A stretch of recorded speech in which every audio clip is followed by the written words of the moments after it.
మళ్ళీ దాని గురించి మేమేమో ఏమీ కమెంట్ చేయలేము, స్పందించలేము. It's part of investigation. మేము ఏదైతే అనుకున్నామో, ఏదైతే లీగల్ అడ్వైస్ తీసుకొని చేయదలుచుకున్నామో మేము బయట పెట్టలేము. మేము వచ్చే రోజుల్లో మీకే తెలుస్తుంది. సార్ ఇది బాధిత కుటుంబాన్ని ఇప్పుడు ఇది చూసిన తర్వాత ఇక మీకు అర్థమైపోయింది కదా. అంటే మీరు అక్కడ ఆ విజువల్స్లో అల్లు అర్జున్ కలిసిన వీడియోస్ లేవుగా, సిపి అంటే డైరెక్ట్ వెళ్ళి అది కూర్చున్నప్పుడు పోలీస్ డిపార్ట్మెంట్ వెళ్ళి కూర్చొని మాట్లాడిన వీడియోస్ లేవా సార్?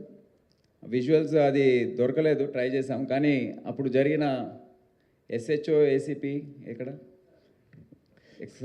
సార్ ఇది ఇప్పుడు బాధిత కుటుంబాన్ని sir Suresh sir big TV ఇక్కడ సార్ బాధిత కుటుంబాన్ని అల్లు అర్జున్ టీం కానీ మైత్రి మూవీస్ టీం కానీ బెదిరింపులకు దిగిందా, లేకుంటే వాళ్ళని బయటికి వచ్చి మాట్లాడొద్దు అని చెప్పేసి కూడా బెదిరించారని చెప్పేసి కూడా తెలుస్తుంది. దీనిపైన మీకు ఆ కుటుంబ సభ్యులు ఏమైనా ఫిర్యాదు చేశారా? మీరు వెళ్ళి కలిసినప్పుడు ఆ విషయం ఏమైనా చెప్పారా సార్ మీకు?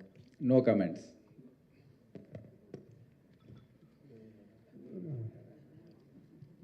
అంటే ఆ రోజు ఎగ్జాక్ట్లీ మీరు ఎస్హెచ్ఓని చూశారు కదా, ఎంత కింద మీద అక్కడ పడుతున్నారు.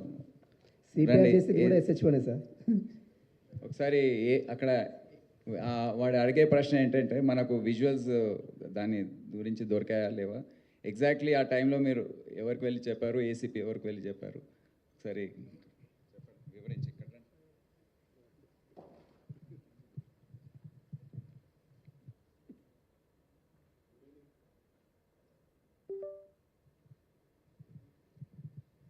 Good evening all officers sir, thank you sir. Good evening media people, అందరికీ నమస్కారం. మీరు అడిగిన క్వశ్చన్కు ఆ రోజు మేమందరం అక్కడే ఉన్నాము. అల్లు అర్జున్ గారి మేనేజర్ సంతోష్ గారికి ఫస్ట్ లోపలికి వెళ్ళి తెలియపరచడం ఏమంటే, ఇక్కడ ఒక లేడీ చనిపోయారు, ఒక చిన్న పిల్లవాడు చాలా సివియర్గా ఇంజ్యూర్డ్ అయ్యారు, సిచ్యువేషన్ అనేది కంట్రోల్లో లేదు, మీకు ఇబ్బంది అయ్యే అవకాశం ఉంటుంది అని చెప్పడం జరిగింది. వారు మమ్మల్ని కలవనివ్వలేదు. ఫస్ట్ సంతోష్ అనే మేనేజర్, ఇంకొక లావుట్ అతను ఇద్దరు ఉన్నారు. ఆ ఇద్దరు మమ్మల్ని కూడా, నేను మా ఎస్హెచ్ఓ ఇద్దరం దగ్గరికి వెళ్ళి చెప్పాము, మేమే తెలియపరుస్తాము, మాకు చెప్పండి. సరే మీకే తెలియపరుస్తాము, మీకు చెప్పాము, మీరు వెళ్ళి చెప్పండి అంటే కూడా వాళ్ళు వెళ్ళలేదు. అదే సమయంలో మా డీసీపీ సార్ కూడా కింద ఉన్నారు. డీసీపీ సార్ దగ్గరికి పంపించిన తర్వాత డీసీపీ సార్ చెప్పారు, you go straight to Allu Arjun and you tell him. అంటే నేను దగ్గరికి వెళ్ళాను, నెట్టుకుంటా వాళ్ళను పక్కకు జరిపేశాను. అల్లు అర్జున్ దగ్గరికి వెళ్ళి అతనికి చెప్పాను చెవిలో, ఏమని, ఇక్కడ ఒక అమ్మాయి లేడీ చనిపోయింది, ఒక అబ్బాయి అతను ప్రాణాపాయ స్థితిలో ఉన్నారు, హాస్పిటల్కి షిఫ్ట్ చేయడం జరిగింది. మీ గురించి, మీరు సెలబ్రిటీ కదా, మా ఆఫీసర్స్ అందరూ మీకు క్రౌడ్ను పక్కా జరిపి మీకు రూట్ క్లియర్ చేశారు, దయచేసి మీరు ఇళ్ళకెళ్ళి ఖాళీ చేయండి అంటే, నేను సినిమా చూసినాకనే వెళ్తానని చెప్పారు. అప్పుడు మళ్ళీ మా సార్కి చెప్పాము, సారు మేము కలిసి లోపలికి వచ్చాము, 10-15 minutes టైం ఇచ్చాము, తర్వాత బయటకు తీసుకొచ్చాము. అది జరిగింది వాస్తవంగా. Thank you sir. మనం ఎంట్రీ అయ్యే వీడియోస్ గురించి ట్రై చేశాము. మేము ఎంట్రీ అయ్యే వీడియోస్ ఉన్నాయి లోపల.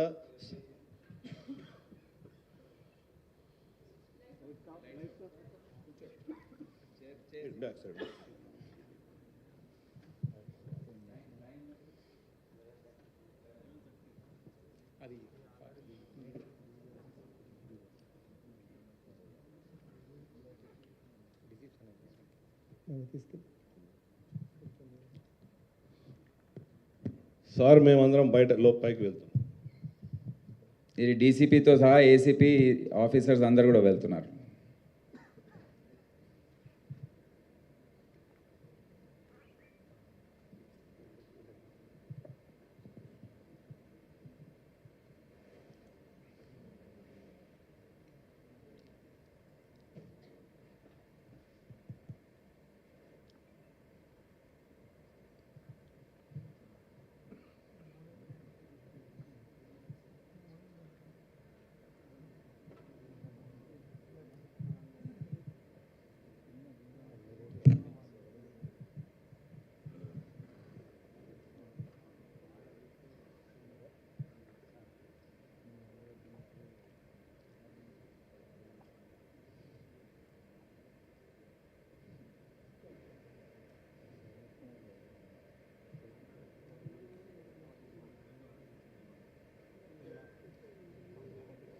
ఇది లాస్ట్లో అరౌండ్ 12 o'clock.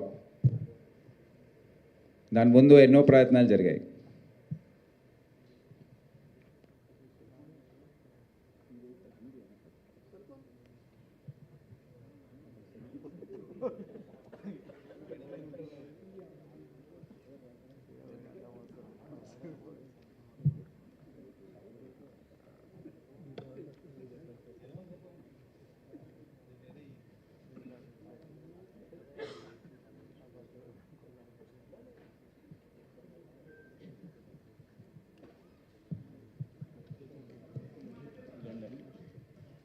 అంతే సార్. సార్ సార్ ఒక్క డౌట్ సార్, ఇందులో నాగార్జున సార్ ఈటీవీ ఇక్కడ సార్, రైట్ మీ రైట్లో సార్, రైట్ ఇక్కడ రైట్లో సార్ సార్ ఒక చిన్న డౌట్ ఇందులో సార్, మీరు ఎస్ఎస్ఓకి వాళ్ళు సంధ్యా థియేటర్ యాజమాన్యం అల్లు అర్జున్ వస్తున్నారు ప్రీమియర్ షోకి అని చెప్పేసి లెటర్ రాశారు. ఆ లెటర్ వెనుక వెంటనే రిప్లై కూడా రాసిచ్చారు, కుదరదని చెప్పారు. సో ఈ థియేటర్కి అండ్ అల్లు అర్జున్కి మళ్ళీ పోలీసుల మధ్యలో ఎవరు కోఆర్డినేట్ చేశారు? ఈ రిజెక్ట్ చేశారన్న విషయాన్ని అల్లు అర్జున్కి వీళ్ళు చెప్పలేదా, లేకపోతే ఎవరు దీనికి చెప్పకుండా వదిలేశారా సార్? అది మా పని ఎట్లా అవుతుందండి? మీరు వాళ్ళని అడగాలి కదా, థియేటర్ వాళ్ళని. వాళ్ళు అప్లై చేశారు, రిజెక్ట్ చేశారు.